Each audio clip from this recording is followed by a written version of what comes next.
Welcome to Bedtime Legends. Tonight, we leave the roads of emperors and the halls of forgotten kingdoms. We sail instead toward a horizon that has no walls, no mountains, and no end. Before us lies the Pacific Ocean, a realm so vast that even now, in an age of satellites and steel ships, it remains the greatest wilderness upon our world. As evening settles over the sea, the last light of the sun scatters across gentle waves like molten gold. The wind carries the scent of salt and flowering palms, while somewhere beyond the darkening horizon, unseen islands wait beneath the first stars of night. The Pacific is not merely an ocean, it is a world. It covers nearly 1/3 of the Earth's surface, stretching farther than the eye, the imagination, and almost belief itself. Across its blue expanse rest more than 25,000 islands. Some are crowned by emerald mountains wrapped in mist. Others rise only a few meters above the tide, rings of white coral cradling lagoons so clear that the sea seems to borrow its colors from the sky itself. Many are separated by hundreds of kilometers of open water. Some lie more than 1,000 kilometers from their nearest neighbor. To stand upon one of these islands is to feel wonderfully alone, surrounded in every direction by an endless breathing sea. For much of history, distant civilizations believed such waters formed an impossible barrier. Beyond the horizon they imagined only emptiness. No roads crossed these waves, no milestones marked the distance, no towers pointed the way. Yet centuries before the great voyages of Columbus, Magellan, or Cook, another people had already learned the language of this immense ocean. They did not conquer it, they came to know it. Imagine for a moment standing upon the shore of a quiet island as dawn slowly unfolds across the eastern sky. The sea is calm, broken only by the gentle rhythm of waves meeting warm sand. Nearby rests a great double-hulled canoe, carved from mighty trees and bound together with braided fiber, its woven sail waiting patiently for the morning breeze. There are no maps spread upon the beach, no compass catches the first rays of sunlight. No instruments of brass or polished glass wait aboard the vessel. Instead, the navigators carry something far older: memory. The rising of certain stars, the shape of distant clouds, the endless pulse of ocean swells traveling across the Pacific long after storms have vanished beyond the horizon. The flight of seabirds returning home at dusk, the scent carried upon the wind. To many, these would seem like small and ordinary things. To the master navigator, they formed a chart more detailed than ink upon parchment. Each voyage began not with certainty, but with trust. Trust in knowledge patiently gathered across generations, fathers teaching sons, mothers teaching daughters, elders speaking beneath moonlit skies while children listened, long before they were old enough to hold an oar. Nothing was written, everything was remembered. The ocean itself became their library. Its waves were chapters, its stars were sentences, its winds were voices that, if carefully understood, could guide a canoe across thousands of kilometers of open sea toward an island far too distant to be seen. Even today, this seems almost impossible.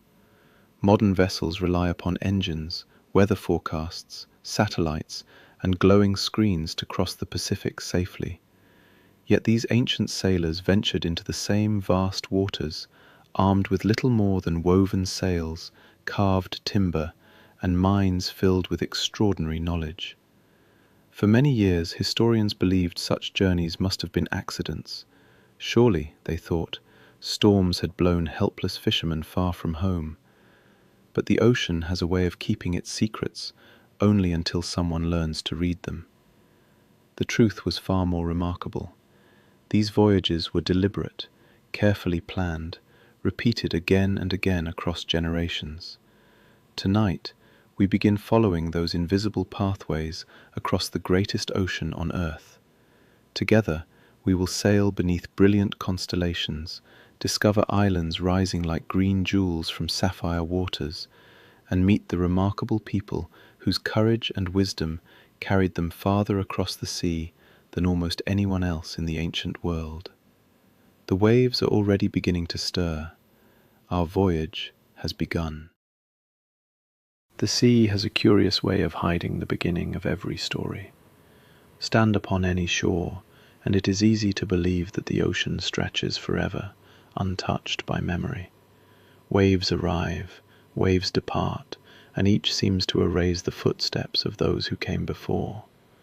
Yet long before the great islands of Polynesia were settled, before canoes sailed toward Hawaiʻi, Rapa Nui, or Aotearoa, another people were already listening to the rhythm of the sea.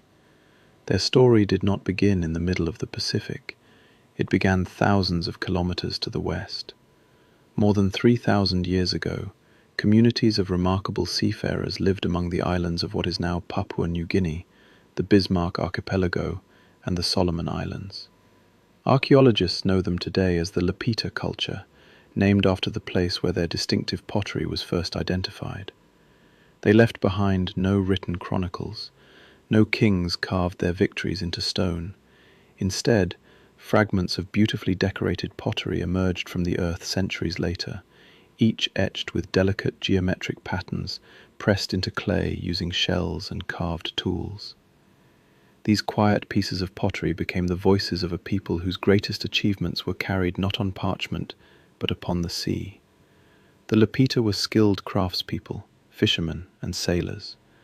They built villages close to sheltered shores, where canoes rested upon calm lagoons, and smoke from cooking fires drifted gently into the evening sky. Coconut palms leaned over sandy beaches, while breadfruit, taro, and yam grew in fertile soil warmed by tropical sunshine. The sea provided fish, the forests provided timber, the islands provided home. But home, it seemed, was never meant to remain in one place forever. Generation after generation, their horizons widened. A canoe would disappear beyond the edge of the sea. Months later, it might return carrying stories of another island lying just beyond the last. Then another, and another still. Each successful voyage became a bridge, joining scattered islands into a growing world connected not by roads, but by water.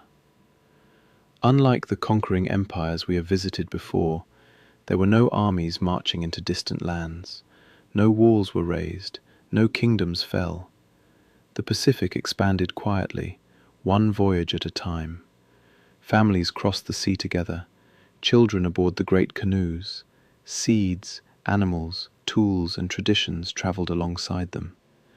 With every new island reached, another thread was woven into a tapestry that would one day stretch across the greatest ocean on Earth. Modern archaeology, linguistics, and genetics together tell a remarkable system. Although each offers only part of the picture, they point toward the same extraordinary journey. Communities gradually moved eastward over many centuries, carrying with them related languages, farming knowledge, canoe-building traditions, and shared cultural practices. They were not wandering without purpose. They were exploring. Imagine one of those early departures. The village gathers before sunrise. Mist hangs low above the lagoon, while the first birds greet the coming day. Canoes, freshly repaired and carefully loaded, wait at the water's edge. Inside them are bundles of food, fresh water stored in gourds, carefully wrapped tools, young plants destined for new gardens, and perhaps even chickens tucked safely into woven baskets. Behind them stand grandparents, friends, and neighbors. Ahead lies only the horizon. Some among those watching know they may never see these voyagers again. Yet no fear fills the morning, only quiet determination. For every departure carries hope, hope that somewhere beyond the blue distance lies another island where children will grow beneath different palms, where new songs will be sung beneath unfamiliar stars, and where another home will rise beside another peaceful shore. The Pacific was not conquered in a single generation.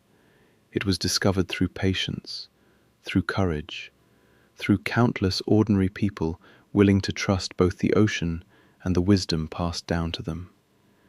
and with each voyage eastward, the sea revealed another secret, as though the islands themselves had been waiting patiently for someone who knew how to find them. Their greatest journeys, however, still lay ahead. The Pacific does not give away its secrets easily. Stand upon the deck of a canoe, and before long the last island sinks beneath the horizon. Soon there is nothing but water in every direction. The sea rises and falls beneath you, while above, the sky stretches from one edge of the world to the other. No mountains guide your course, no river points the way, no distant coastline breaks the endless blue. For many of us, this would be the moment when hope begins to fade. Yet for a Polynesian master navigator, this was the moment when the ocean began to speak. The first voice belonged to the stars. As twilight settled over the Pacific, familiar constellations slowly emerged, one by one, from the deepening blue. Every navigator learned the places where certain stars rose above the eastern horizon and where they disappeared in the west. These celestial companions became reliable guides, returning to nearly the same places night after night as the seasons changed. A voyage might begin by steering toward a particular star rising from the sea. As that star climbed higher into the heavens, another would take its place. Throughout the night, the navigator shifted naturally from one guide to the next, following a celestial pathway that stretched across the sky. To an unfamiliar eye, the stars formed countless glittering lights. To the navigator, they formed a map.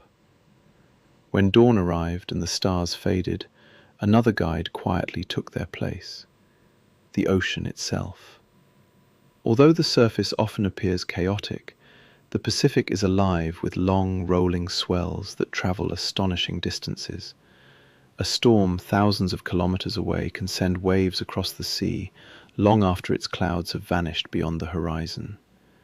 These swells move in remarkably consistent directions. Experienced navigators could feel them beneath the hull, even with their eyes closed. The canoe gently lifted. It settled. Another swell crossed from a different direction. Together they formed patterns, almost like invisible roads flowing across the ocean. Even when clouds covered every star, the rhythm beneath the canoe continued to whisper its direction. The sea remembered. The navigator listened. The sky offered yet another clue. Far beyond the horizon, an island could leave its mark upon the clouds long before the land itself became visible. High volcanic islands forced moist air upward, often creating towering white clouds that gathered above them during the heat of the day. A distant cloud standing almost motionless upon the horizon might reveal an island still hidden by the curve of the earth. Shallow lagoons also transformed the color of the sky. The brilliant turquoise waters reflected upward, tinting the undersides of passing clouds with a pale green glow that experienced sailors could recognize from many kilometers away. The ocean was revealing another secret. One simply had to know where to look. Birds, too, became trusted companions. Certain seabirds spend the day fishing far from land, but each evening they faithfully return to their nesting colonies. If a navigator saw flocks flying steadily in one direction as the sun began to set, it often meant land awaited beyond the horizon. At dawn, those same birds would depart once more, spreading out across the sea in search of food. Their daily journeys became quiet signposts written upon the wind. Even the creatures beneath the waves offered guidance. Schools of fish often became more numerous near islands, where coral reefs sheltered countless forms of life. Flying fish burst from the water in glittering flashes of silver, sometimes gliding astonishing distances above the waves before disappearing once more beneath the surface. Sea turtles followed ancient migration routes. Whales crossed the Pacific with the changing seasons. Every living thing became part of a larger conversation between the navigator and the ocean. No single sign was ever trusted alone. One bird might simply be wandering. One cloud might drift with the wind. One swell might be disturbed by changing weather. But when the stars agreed with the waves, when the waves agreed with the birds, when the birds agreed with the clouds, the ocean's message became unmistakable. To those unfamiliar with this knowledge, finding a tiny island in the middle of the Pacific seemed almost miraculous. Yet miracles are often nothing more than extraordinary understanding patiently gathered over generations. The Polynesian navigator did not defeat the sea, he became its student, and in return, the greatest ocean on earth slowly revealed pathways that few others could ever see. After weeks upon the open sea, there could be no sweeter sight than the outline of an island rising from the morning mist. Long before its beaches came into view, the navigator would have recognized the signs. The clouds gathered above distant peaks. Seabirds flew steadily toward their nesting grounds. The scent of damp earth and flowering trees drifted across the breeze. Then, as the canoe drew closer, the sea itself began to change. The deep blue of the open Pacific softened into brilliant shades of turquoise. Beneath the clear water, coral reefs glowed in the sunlight, sheltering countless fish among forests of branching coral. Gentle waves broke into white foam upon the reef before slipping quietly into the calm lagoon beyond. The voyage was over. Home lay ahead.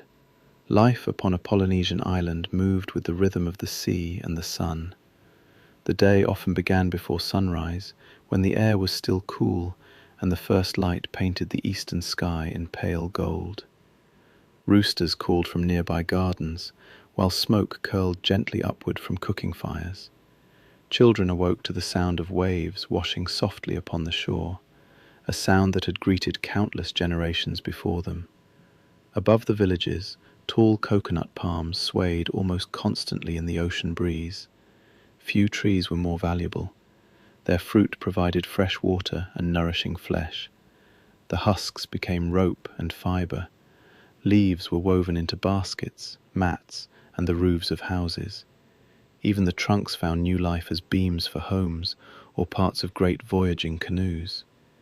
Nearby grew breadfruit trees, their broad leaves casting welcome shade over the village. Breadfruit was one of the Pacific's great gifts. When roasted over glowing stones, its soft flesh became warm and filling, often compared to fresh bread, which is how European visitors later gave it its name. Alongside taro, yams, bananas, and coconuts, it helped sustain thriving island communities throughout the year. The ocean, however, remained the greatest provider of all. As the sun climbed higher, fishermen guided slender canoes across the lagoon and beyond the reef. Some cast finely woven nets into shimmering schools of fish. Others lowered hooks carved from shell or bone into deeper water. Spears flashed beneath the surface, while woven fish traps waited patiently among the coral. Fishing demanded skill, but never haste. The sea was generous to those who understood its moods. Many communities also observed traditional practices that limited fishing in certain places or seasons, allowing reefs and fish populations time to recover. Such customs helped ensure that the lagoon would continue feeding future generations. The canoe itself was far more than a vessel. It was the heartbeat of the island. Small canoes carried fishermen across quiet lagoons each morning, while larger double-hulled vessels rested upon the beach, awaiting the next great voyage. Every canoe represented months of careful work. Skilled builders shaped each hull from mighty trees, binding the timbers together with strong braided fibre rather than metal nails. Every curve mattered, every lash had its purpose. A well-built canoe could carry families across oceans. A poorly built one could never return home. At the centre of island life stood the village. Homes were often built from timber, woven reeds and palm leaves, allowing cool ocean breezes to pass gently through. There were no towering walls separating neighbour from neighbour. Paths wound naturally between homes, leading toward gardens, the shoreline, and shaded gathering places where stories, songs, and knowledge passed from one generation to the next. Children learned not from books, but from watching. A father showed his son how to carve a paddle. A grandmother taught her granddaughter which plants eased illness. An elder pointed toward the evening sky, naming the stars that one day might guide another voyage across the Pacific. Knowledge lived in people. Every generation became both student and teacher. As the day faded, the island grew peaceful once more. The fishing canoes returned across water now glowing amber beneath the setting sun. Families gathered together to prepare the evening meal. Laughter drifted between the houses, while children chased one another beneath swaying palms. Beyond the reef, the endless Pacific breathed steadily against the shore, just as it had for thousands of years. Then, as darkness settled over the lagoon, the stars slowly returned. For most, they were simply beautiful. But for a navigator looking out across the quiet sea, they were already pointing toward the next horizon. As the stars rose above the quiet lagoons, another question often stirred within the hearts of the islanders. What lay beyond the horizon? For many ancient civilizations, the sea marked the end of the known world. For the Polynesians, it was the road that connected it. Yet no one crosses the greatest ocean on earth in a simple fishing canoe. Such journeys demanded vessels unlike any the world had seen. They needed to be strong enough to survive towering swells, stable enough to carry families, and spacious enough to transport everything required to begin life upon a new island. So they built one of history's greatest sailing vessels, the great double-hulled canoe. To modern eyes, it resembles two long, graceful boats traveling side by side. Heavy wooden beams joined the twin hulls, creating a broad platform across the center. Upon this rested shelters woven from pandanus leaves, baskets of food, fresh water, tools, and room for passengers. Some of these canoes could carry dozens of people. They were not simply boats, they were floating homes. Their construction began long before the first tree was cut. Master canoe builders searched patiently for the finest timber, often choosing enormous breadfruit trees or other suitable hardwoods. In many island traditions, felling such a tree was treated with respect, recognizing the importance of the forest and the gift it provided. Using stone adzes, shell tools, and later iron obtained through trade, skilled craftsmen shaped each hull with remarkable precision. There were no iron nails. Instead, every beam was secured using strong cord woven from coconut fiber, known as senet. At first glance, this might seem less durable than metal. In truth, it was one of the canoe's greatest strengths. The lashings allowed the vessel to flex gently as waves passed beneath it. Rather than fighting the sea, the canoe moved with it, reducing stress on the timber during long ocean voyages. Sometimes, the simplest ideas are the most enduring. Above the platform rose a large triangular sail woven from pandanus leaves. These sails captured the steady Pacific trade winds that carried navigators from island to island. Some Polynesian canoes could even reverse direction without turning completely around. By shifting the sail and changing which end became the bow, sailors performed a maneuver known today as shunting, allowing them to adapt gracefully to changing winds. Every feature had its purpose. Nothing aboard was unnecessary. Fresh water traveled in carefully prepared containers.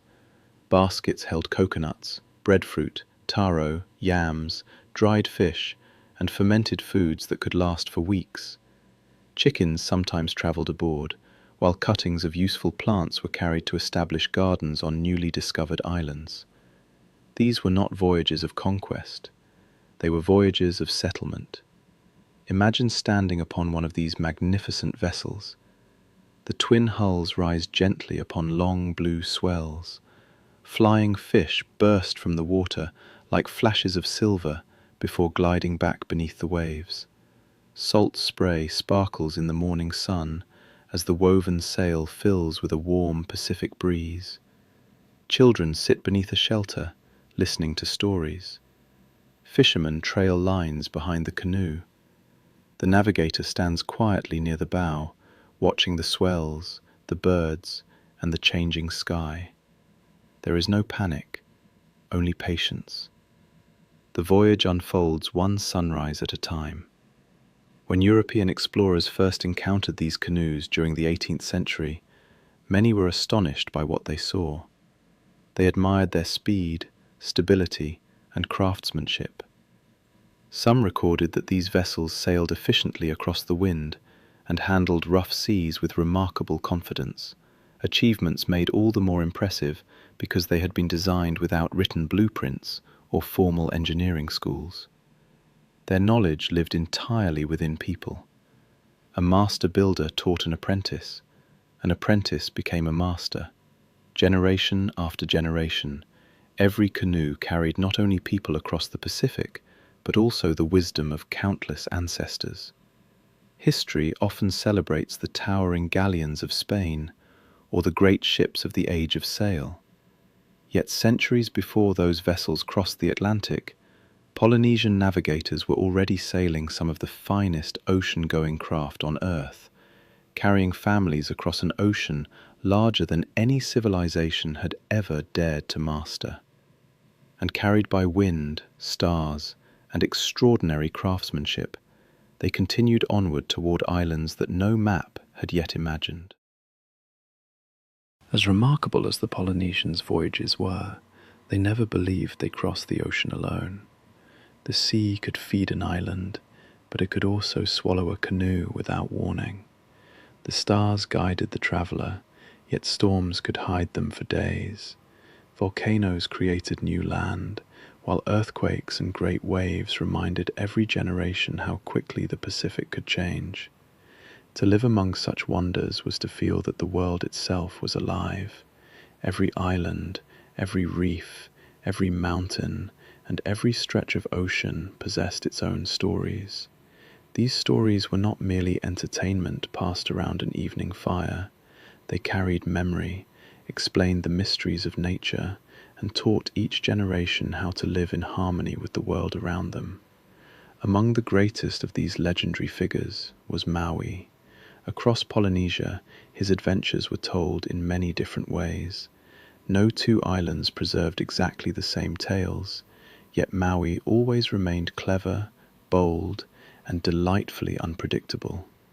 He was not the strongest hero, he was the one who found impossible solutions.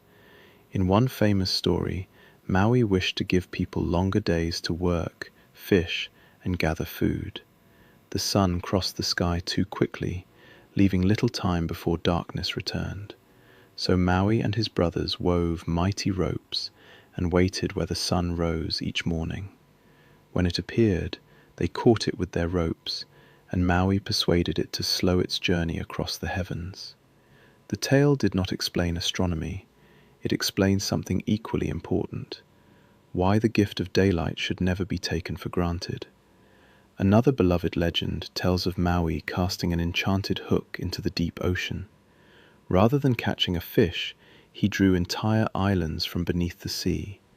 Across Polynesia, different islands claim to be among those first lifted from the depths, each adding its own chapter to a story shared across thousands of kilometers of ocean. If Maui represented courage and cleverness, Tangaroa represented something even greater: the sea itself. Tangaroa, known in many parts of Polynesia as the great god of the ocean, was honored by fishing communities whose lives depended upon calm waters and healthy reefs. Before setting out, fishermen in many islands offered prayers or observed customs seeking safe passage and a generous catch. To respect the sea was not simply good manners, it was survival. For the Pacific rewarded wisdom, but rarely forgave arrogance. Far to the northeast, among the Hawaiian Islands, another powerful figure shaped the imagination of generations: Pele, the goddess of volcanoes and fire. Even today, the towering volcanoes of Hawaii dominate the landscape. Rivers of molten rock have built new land for countless centuries, extending the islands little by little into the Pacific Ocean. To many native Hawaiians, Pele became the living spirit of these fiery mountains, reminding all who lived there that creation and destruction often walked hand in hand. The very ground beneath one's feet was still being born. Yet perhaps the most remarkable stories were not about gods alone. They were about the journey itself. Across Polynesia, navigators passed down traditions explaining how the stars came to guide humanity across the sea. While these stories varied from island to island, they all reflected the same profound truth. The heavens were companions, not strangers. The constellations were familiar friends. Each evening, as darkness settled across the Pacific, they returned to their appointed places. Some rose from the eastern horizon, others sank into the west, while bright planets wandered their own mysterious paths among them. To the navigator, the night sky was more than beautiful. It was alive with direction. Children learned these celestial patterns from elders long before they ever joined an ocean voyage. Songs, chants, and stories helped preserve the names of important stars and the order in which they appeared through the seasons. Long before a young sailor was trusted to guide a canoe, the sky had already become an old friend. Perhaps this is what makes Polynesian mythology feel so timeless. The stories were never entirely separate from daily life. The fisherman honored Tangaroa before launching his canoe. The family gathering beneath a breadfruit tree smiled at another tale of Maui's cleverness. The traveler looked upward, seeing not distant suns, but faithful companions leading the way across the world's greatest ocean. And beneath those same ancient stars, where myth and memory quietly met, another generation prepared to set sail toward horizons that still waited beyond the edge of the sea. The great canoes did not sail only once. They sailed again and again. Each voyage carried people a little farther than the last, until the blue expanse of the Pacific became a web of islands, connected not by roads or bridges, but by memory, courage, and the stars. It happened gradually. There was no single expedition that conquered the ocean. Instead, generation after generation expanded the known world. A navigator would discover a new island. Families would settle there. Their children would grow, build new canoes, and one day set their eyes upon another distant horizon. The Pacific unfolded one island at a time. Many of these remarkable journeys began from islands such as Samoa and Tonga, which became important centers of Polynesian culture after the earlier eastward migrations. Here, traditions flourished, navigation grew ever more sophisticated, and the great double-hulled canoes continued to venture into waters where no one could be certain land even existed. Imagine standing upon the shore of Samoa at dawn. The canoe has been loaded for weeks. Fresh water is secured beneath woven covers. Young coconut palms, taro cuttings, and breadfruit shoots are carefully packed so that new gardens can grow wherever the voyage may end. Chickens cluck softly from wicker baskets, while elders offer blessings to those preparing to depart. Ahead lies only the endless sea. Behind them, the village slowly disappears into the morning light. No map tells them where to go, only knowledge, carried in human memory. One of the greatest destinations reached by these voyagers was Tahiti, settled around 1,000 years before European ships ever crossed the Pacific. Surrounded by emerald mountains rising above brilliant lagoons, Tahiti became one of the cultural heartlands of eastern Polynesia. Its sheltered bays and fertile valleys supported thriving communities, while its navigators prepared for even longer journeys into the unknown. From islands like Tahiti, the horizon stretched wider than ever before. To the north lay one of the most astonishing voyages in human history, the Hawaiian Islands. Separated from the nearest inhabited islands by more than 3,000 kilometres of open ocean, Hawaii was among the last great archipelagos to be settled. Reaching it required extraordinary navigation across weeks of uninterrupted sea, guided only by stars, swells, birds, and generations of accumulated wisdom. Then there was the journey south. Far beyond the warm tropics lay Aotearoa, known today as New Zealand. Its first Polynesian settlers arrived around the 13th century, discovering a land unlike any they had known before. Snow crowned distant mountains, vast forests covered the hills, and enormous flightless birds called moa wandered through the valleys before eventually disappearing centuries later. The climate demanded adaptation, new crops, new homes, new ways of living. Yet even at the edge of the known Pacific, the old traditions endured.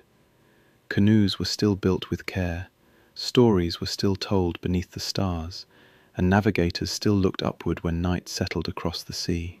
Perhaps no destination captures the scale of Polynesian exploration more than Rapa Nui, also known as Easter Island.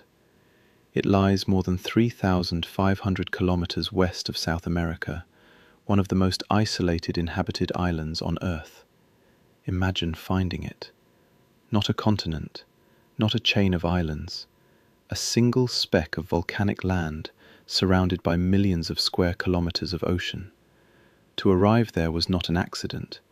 It was an extraordinary achievement of navigation. Centuries later, the people of Rapa Nui would carve the great stone moai that still gaze silently across the island today, reminding the world that even the most remote places became home through courage and perseverance. When historians compare ancient migrations, few can rival what the Polynesians accomplished. Without compasses, without sextants, without written charts, without metal ships, they successfully settled an ocean covering nearly a third of the Earth's surface. Modern scientists have often described this achievement as one of humanity's greatest episodes of exploration. The region settled by Polynesian navigators forms what scholars sometimes call the Polynesian Triangle, stretching from Hawaii in the north to Aotearoa in the southwest and Rapa Nui in the southeast. Within this immense triangle lie thousands of islands connected by a shared ancestry, related languages, and traditions carried across the sea. Looking at a map today, these islands appear as tiny dots scattered across an endless blue canvas. Looking from the deck of a canoe 1,000 years ago, they were invisible, and yet they were found, not by chance, but by extraordinary people who learned to read an ocean as others read a well-worn road. With every new landfall, the Pacific grew a little smaller, and the story of one of humanity's greatest voyages continued beyond yet another horizon. After the warmth of the day, the Pacific slowly surrendered itself to the evening. The wind softened, the sea became gentler. One by one, the islands disappeared behind the horizon, until nothing remained but the canoe, the ocean, and the sky.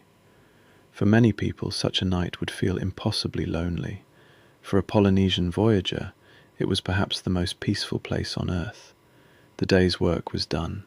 The sail rested quietly in the steady trade wind, carrying the canoe onward with little effort. The rhythmic sound of water slipping past the twin hulls became almost like breathing, rising and falling with every long swell that crossed the ocean. There was no hurry. The sea kept its own pace. Above, the first stars emerged from the fading blue. They did not appear all at once. One bright point glimmered in the west, followed by another overhead, until the heavens slowly awakened. Soon thousands of stars stretched from one horizon to the other, reflected upon the dark sea until it seemed as though the canoe floated between two skies. There are few places on earth where the stars shine as brilliantly as the open Pacific.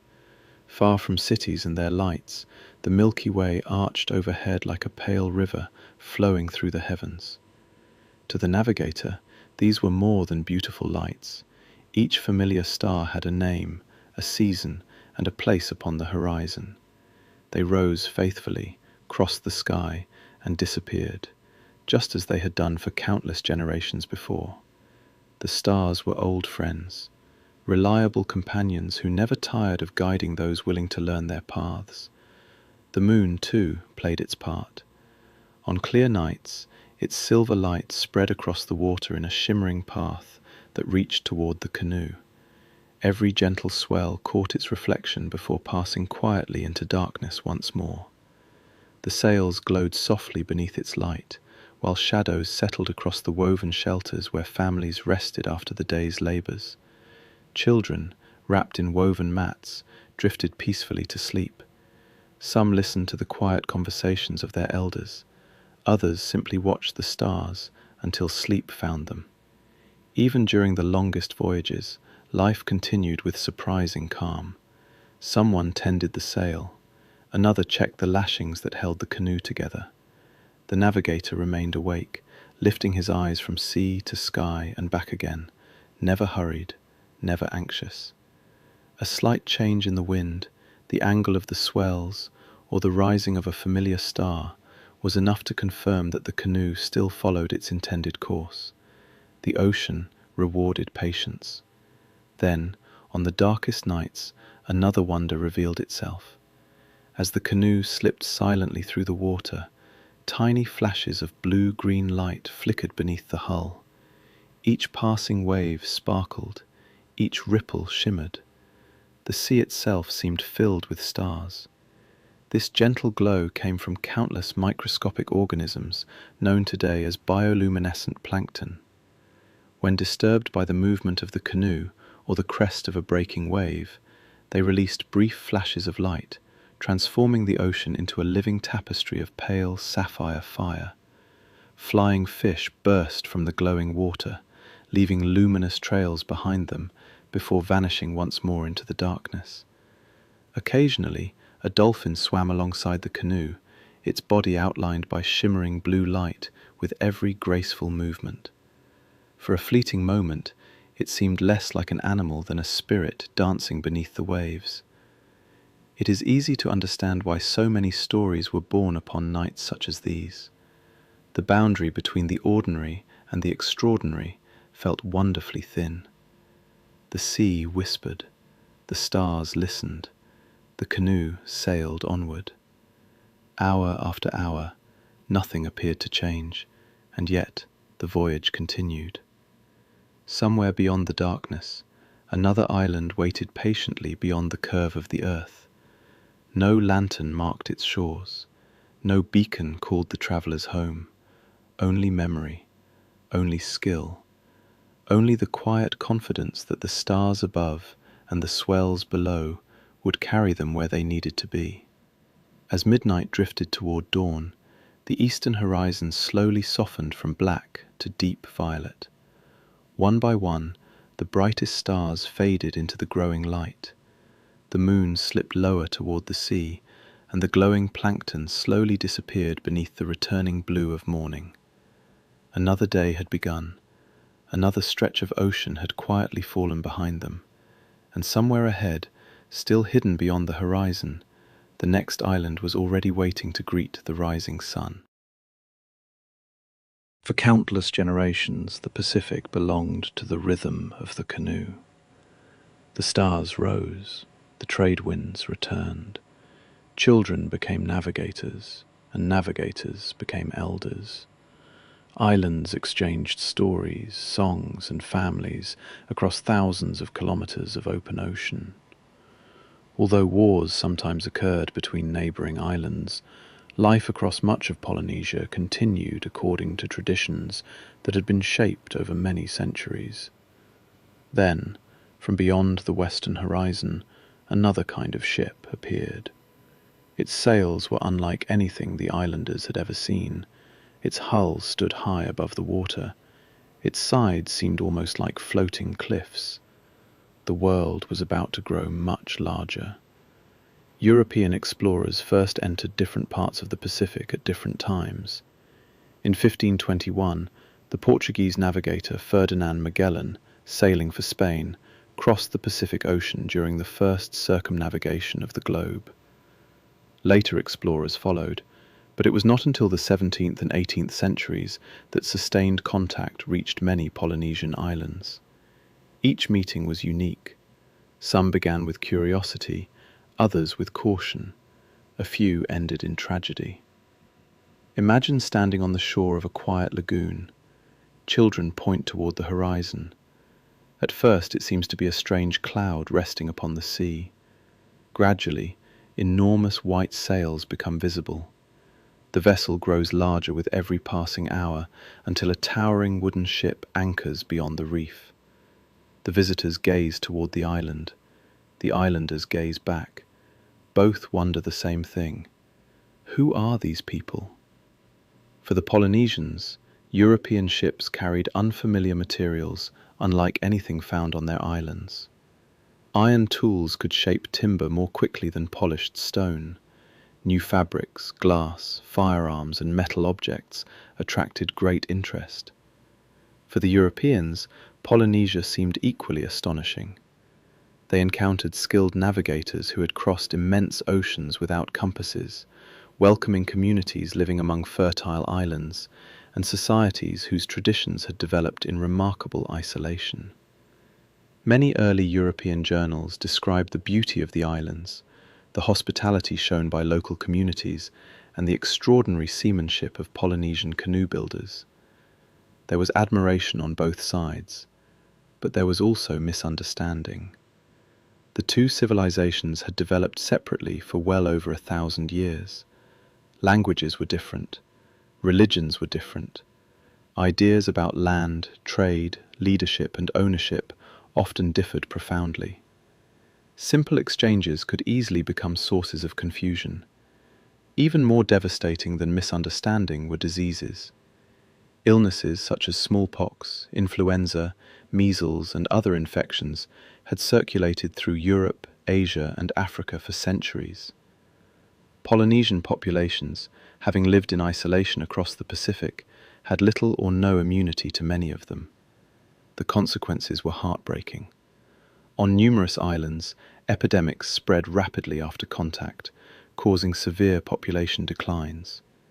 Entire communities mourned the loss of elders who carried histories, chants, genealogies, and navigation traditions that had never been written down. Knowledge disappeared alongside those who had preserved it. As European influence expanded during the 18th and 19th centuries, missionaries, traders, settlers, and colonial governments became increasingly present across much of Polynesia. Christianity gradually spread throughout many islands, often replacing or blending with older spiritual traditions. European schools introduced literacy, allowing many Polynesian languages and oral histories to be written down for the first time. Yet change came with difficult choices. Some traditional practices faded. Ancient temples fell silent.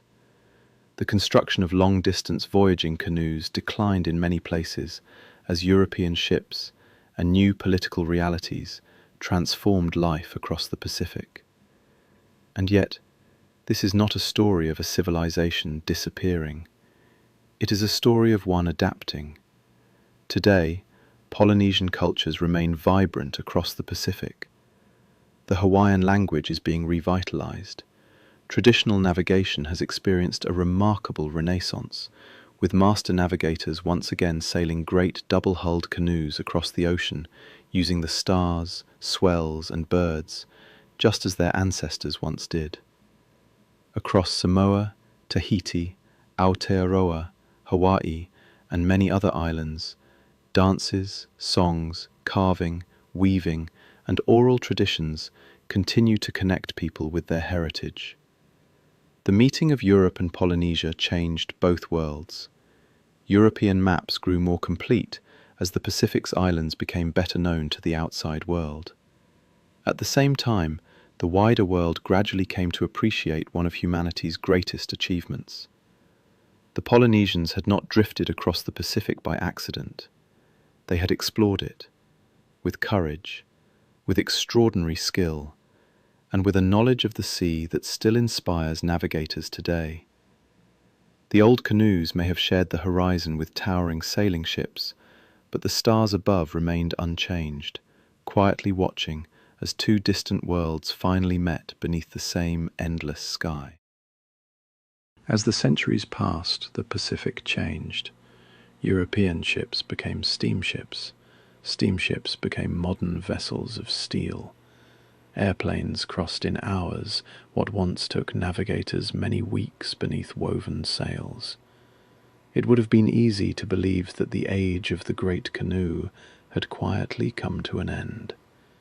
But some journeys never truly finish. They simply wait for a new generation to continue them. Throughout the 20th century, scholars puzzled over an old question. Had the Polynesians really sailed intentionally across such vast distances, or had they simply drifted with the currents? The answer came not from a library, it came from the sea. In the 1970s, a group of Hawaiian cultural leaders, historians, and craftsmen set out to prove what their ancestors had always known.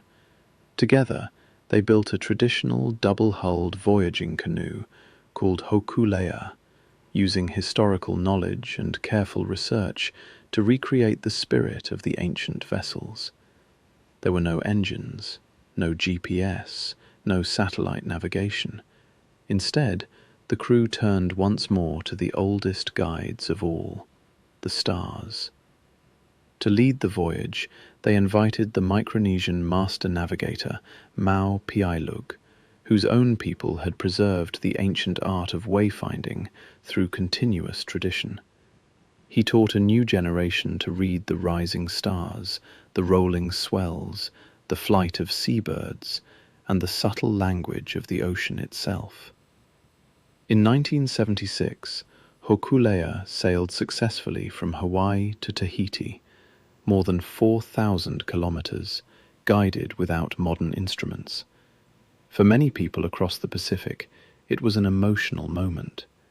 It was not merely the success of a voyage, it was the return of forgotten knowledge. Since then, traditional navigation has experienced a remarkable renaissance. Across Hawaii, Aotearoa, Samoa, Tahiti, the Cook Islands, and many other parts of Polynesia, new generations have learned to build canoes, weave sails, carve paddles, and study the heavens as their ancestors once did. Ancient chants are heard once more. Traditional ceremonies welcome departing crews. Children grow up hearing not only the stories of Māui and Tangaroa, but also the real achievements of the navigators who crossed the greatest ocean on Earth. Today, voyaging canoes continue to sail between islands, strengthening cultural ties that stretch back more than 1,000 years. Some expeditions have even circumnavigated the globe, carrying a message of environmental stewardship and reminding people everywhere that the ocean connects far more than it separates. Modern science has only deepened our admiration. Archaeology, genetics, linguistics, and experimental voyages all point toward the same remarkable conclusion. The settlement of Polynesia was one of humanity's greatest achievements in exploration, long before magnetic compasses became common, long before accurate sea charts, long before satellites orbited the Earth. Expert navigators crossed an ocean that covers nearly 1/3 of our planet. They did so with patience instead of haste, observation instead of guesswork, memory instead of written maps. Their greatest tool was never the canoe itself, it was the human mind. Perhaps that is the greatest legacy of all. The Polynesians remind us that knowledge does not always live inside books or machines. Sometimes it lives in songs passed from parent to child. Sometimes it lives in hands that remember how to lash a canoe together. Sometimes it lives in an elder who can still look toward the eastern horizon before dawn and name the first star that will rise. Such wisdom is fragile, but when it is cherished, it can cross centuries just as surely as it once crossed the Pacific. Even today, if you stand upon a quiet beach after sunset somewhere in Polynesia, you may see a canoe slipping silently beyond the reef.